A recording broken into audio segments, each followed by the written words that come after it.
ভালো বই লাগান টাকা নিয়ে হস করবা যাও। এ সোহেল বাড়িতে আছি রে। সোহেল কে? হে মই মন্ডল। আরে মন্ডল সাহেব কি খবর? এই টাকাটা দেওয়ার কথা ছিল এক মাস ঘুমাস না? আচ্ছা কত তারিখ?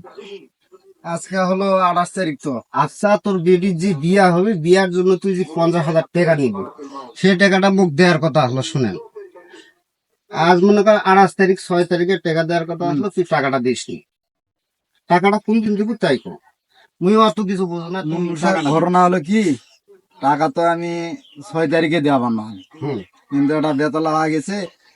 আমি ধানের বাজারে না খারাপ, ধান বিক্রি করা যায়নি। আরে তোরা জানিস না যে মুই এবার হজ করবা যাবো।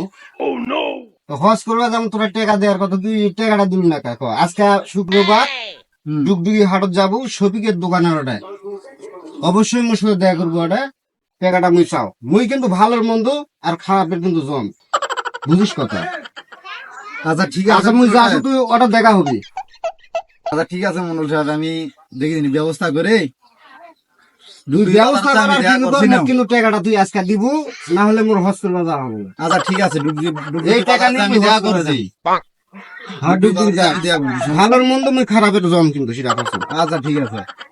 এই রে কি বললাম টাকা আছে ডুগডুগি নিয়ে। আরে মিনমিন ভাই কোথায় যাওয়া হচ্ছে আপনার? আরে মনের ভাই কথা করছে এই যে শুনল আপনি হ্যাঁ আছে তো আমাদের শুনল আপনি দিন টাকা 50,000। হ্যাঁ সে টাকা আজকে দেওয়ার মানে 6 তারিখে দেওয়ার কথা, আজকে 28 তারিখ, এখনো টাকাটা দেয়নি। যে আজকে আবার বললো ডুগডুগি দিবি টাকা। যে তুমি হজ করতে জানেন, যে আমি শুনলাম যে তুমি নাকি লাগান টাকা খাচ্ছ, খাই আবার হজ লাগে। লাগান টাকা নিয়ে হজ করবা যাও। ওই লাগান টাকাটা সাইড করে থুমু, আর যে টাকাটা ওই যে আসল টাকাটা দেওনি ওই টাকা নিয়ে মুই হজ করবা যাও। হজ শুনতে হবে। লাগান টাকা মুই নিয়ে যাবো পাগলা, তুই আর বুঝিস না যেটা তো। ওই যে সুদ থাকবে সেটা কার সুদের খাওয়াবে? টাকা তো মুই সাইড করে দিই। ও, ওটা তুতের খাওয়াবে।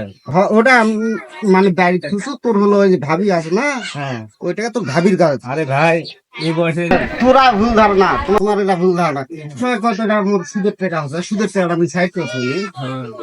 তাহলে টাকাটা বাড়বে কিভাবে আর যাবেন কিভাবে? আরে বাবা তোর তো কোন সুদের টাকা সাইড করে আসল টাকা নিবি। আচ্ছা ঠিক আছে, কত এই? সুদের টাকাটা ভাই, তুমি কত ঠিক টাকা খাও। ঠিক আছে, হ্যাঁ? সুদের টাকা তুমি সাইড করে দিচ্ছি। সুদের টাকা তুমি হস্টেল দাওনি। শোনো, তো গ্রামে যতই কথা বলো ভাই, এগুলো আমি জানি, যে আমি শুনছি ইতিপূর্বে আপনি মডেল বুঝি লোক, আপনার কিন্তু ওই সুদের টাকাও দোয়া করি যাই। দোয়া তো করতেছি ভাই, ভালোভাবে সুদের টাকাতে হজ করে। হয় রে মন্ডল হচ্ছে রে, সুদের টাকার মন্ডল রে।